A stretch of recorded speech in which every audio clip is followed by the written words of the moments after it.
Ya, Assalamualaikum warahmatullahi wabarakatuh. Hari ini kita akan membahas mengenai gaya terdistribusi, yaitu titik berat dan pusat gravitasi. Ya.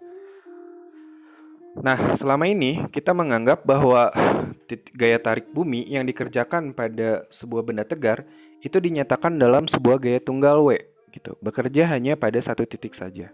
Apakah kenyataannya seperti itu? Tentu saja tidak ya. Karena gaya tarik bumi itu mengerjakan gaya pada setiap partikel pada benda, gitu ya. Jadi, gaya bumi terhadap sebuah benda tegar itu dinyatakan dalam sejumlah besar gaya-gaya kecil gitu yang terdistribusi di seluruh bagian dari benda tersebut gitu ya. Bagian-bagian dari benda tersebut. Besarnya bervariasi tergantung pada medan gravitasi dan distribusi dari masanya. Nah, semua gaya-gaya yang kecil ini itu bisa kita ganti dengan sebuah gaya tunggal gitu. Nah, gaya tunggal yang ekuivalen dengan W gitu ya. Jadi gaya tunggal ini hanya bekerja di satu titik saja gitu. Nah, gaya ini arahnya menuju pusat bumi.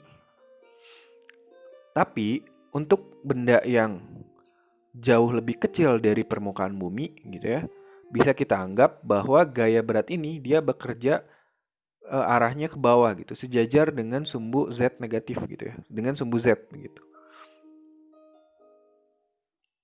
Nah, perhatikan kita memiliki sebuah plat yang dikerjakan pada plat itu gaya gravitasi sebesar W gitu ya. Kalau kita bagi plat ini menjadi elemen-elemen yang kecil-kecil gitu, maka setiap elemen tersebut memiliki gaya berat sebesar, atau bukan memiliki, dikerjakan gaya berat sebesar delta W gitu oleh bumi. Maka jika elemennya ada banyak gitu ya, maka gaya berat pada setiap elemen adalah delta W1, delta W2, delta W3, dan seterusnya. Nah, kita bisa katakan bahwa gaya berat total yang bekerja pada plat itu sebenarnya adalah penjumlahan gaya berat yang bekerja pada masing-masing elemen. Jadi W total gitu ya, W sama dengan delta W1 tambah delta W2 tambah delta W3 dan seterusnya.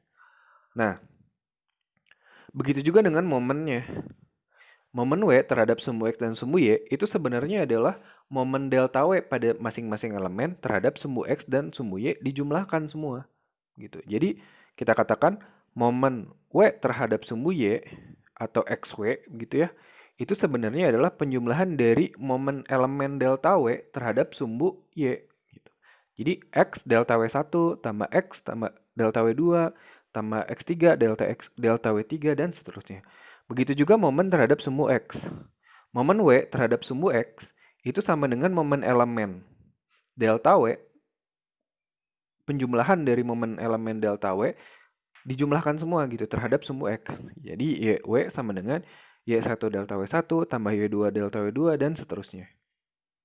Nah, sekarang jika kita meningkatkan jumlah elemen gitu ya, atau kita bagi si elemennya itu menjadi lebih banyak begitu. Kita bagi menjadi lebih banyak, artinya secara simultan kita mengurangi ukuran dari setiap elemen tersebut gitu ya.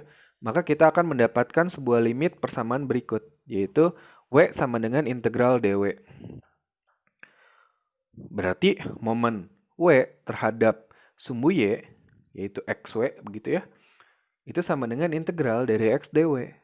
Dan momen W terhadap sumbu X atau YW itu adalah integral Y terhadap dW begitu. Nah, persamaan ini mendefinisikan berat dan koordinat X dan Y dari pusat gravitasi G plat rata tersebut. Jadi yang X bar dan Y bar itu adalah disebut dengan pusat gravitasi dari plat.